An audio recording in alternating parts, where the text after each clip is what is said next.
DC, Yes. the storyline, right? The former training partner angle. Yep. Who's got the edge? Can you help us, as somebody that's been in the room, like how much does that really matter? Like how practice went? It plays a part. I mean, it does play a part. If I'm being honest, here's the deal.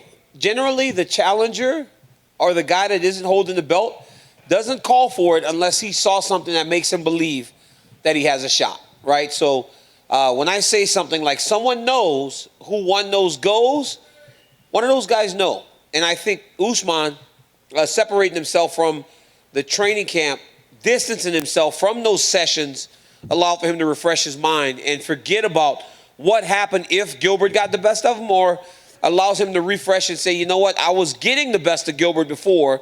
I need to maintain that over him. But one of those guys know who won those sparring sessions. So where does the edge lie? Is it strictly like psychological and mental, or is it tactical? Because like, hey, I know exactly what he does in this position. I know how what his go-to is. I think it's more of trying to get him to a position where you might have had more success. So if there's a position on the ground that Gilbert Burns had a lot of success in, he'll force that, try to get it back there.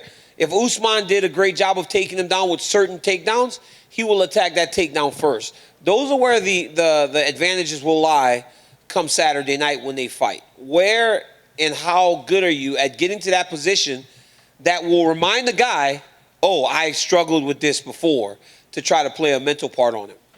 And Usman is nearing these like record-breaking levels, right? I mean, do you get the feel that he's underappreciated as a champion? I think Kamaru Usman is fantastic, and I think that the way that he is perceived in the world of mixed martial arts, and not only mixed martial arts but in sports, is a bit of a disservice, because the guy has not lost a fight since he's gotten here.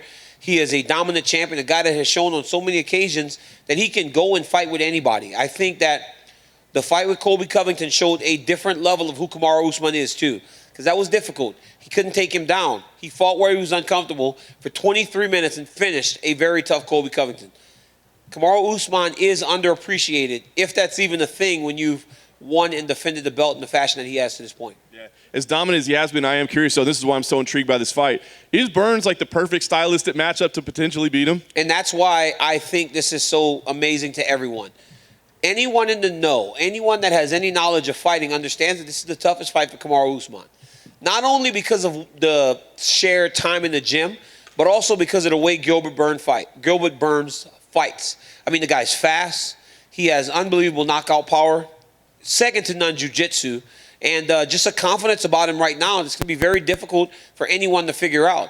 Stylistically, mentally, physically, Gilbert Burns matches up as well as anyone in the welterweight division, and this is the absolute best fight that the UFC can make at 170 pounds. Yeah, I agree. This has been all about the main event, but is there a fight or a fighter that caught your eye this week, or that you're just most excited to watch? There are some tough fighters on this card. Up and down the card, people are trying to really raise their stock and go to the next level. I think you look in the co-main event, that's a fantastic fight. Macy's been away for a while, and she's fighting Alex Grasso, who looked fantastic since going to 125.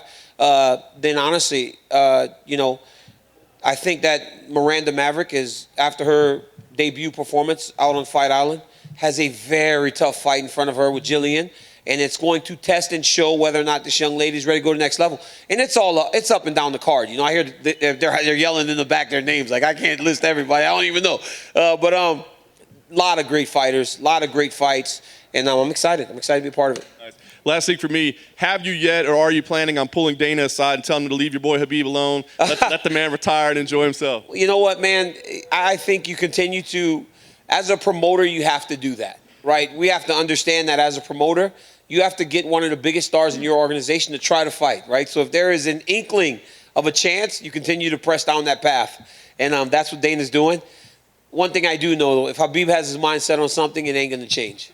I was going to say, do you think there's an inkling of a chance? Because Dana said, he's like, hey, he's taking the meeting, right? He's going to dinner, right? Well, he's constantly going in there, right? So obviously, if he's meeting with him, if he's talking to him, you don't know, right? Because Habib's respectful. So if Dana White says, let's go to dinner, he will go. So you never know. I don't know what it is. I actually don't spend much time thinking about it at this point. I'm just going to see when it happens, it happens. If it doesn't, it doesn't. We'll just continue to live our relationship as it is.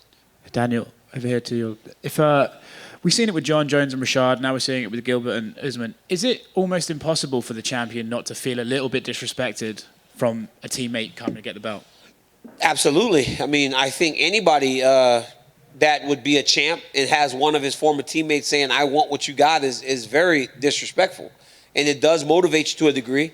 And I think we saw that with Usman, right? He said something about having the ability to send his daughter to school where he wants to send her, and Gilbert decided he wanted to take that from him. So I think in that sentence, he let you guys know how he's feeling exactly, and that's a little bit disappointing. You've said a couple of times that they know who got the better of them in the sparring. So for the guy who knows he didn't get the better, what do you do mentally to overcome that? I'll tell you one thing, man, knowing that, see, here's the difference, right? Here's the difference for me. Because I knew what would happen in the training when I would fight Cain Velasquez, I never challenged him for the title. You understand? Because I didn't know what I could change in order to beat him. So whoever didn't win, it must be close enough to where they feel they could make the necessary changes in order to change the outcome of what was happening in the gym. Just to get your reaction on a couple of things Dana said, they're looking at Leon Edwards versus Colby Covington now. Yep, that's great. You're just interested in your thoughts on that fight and how you would see that one going. That's an absolutely great fight. That's going to test Leon in the areas that he struggled with Usman. The last time he lost was to Kamaru, and Kamaru took him down a lot of times, right? Colby will try to take him down a lot of times. If he shows a mass improvement and can beat Colby Covington, then maybe you say, you know what? Him and Usman in a rematch, if Usman wins this weekend, makes sense now. Now we can justify that the result may change. It's a fantastic fight. I still wonder why not Masvidal? Those guys have a lot of history. Masvidal punched him and 2 strikers. But in terms of seeing if Leon Edwards has made the changes to challenge for a title, this is the matchup.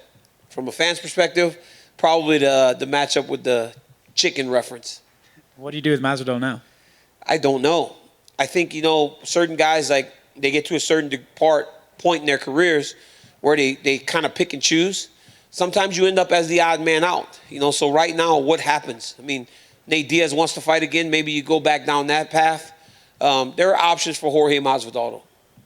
And then Dustin Poirier versus Conor McGregor. Looks like that's the one it's going to be. In your mind, how did you see the second one play out, and what do you think could happen in the third one that's different or even the same? Well, Conor had success in round 1 of the second fight, right? But Dustin started to really find his timing and found a real weakness in Conor's game.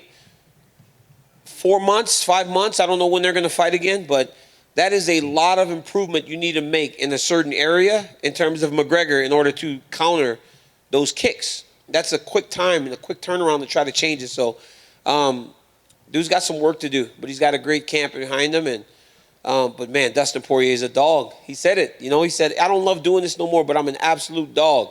And he'll be ready to fight again.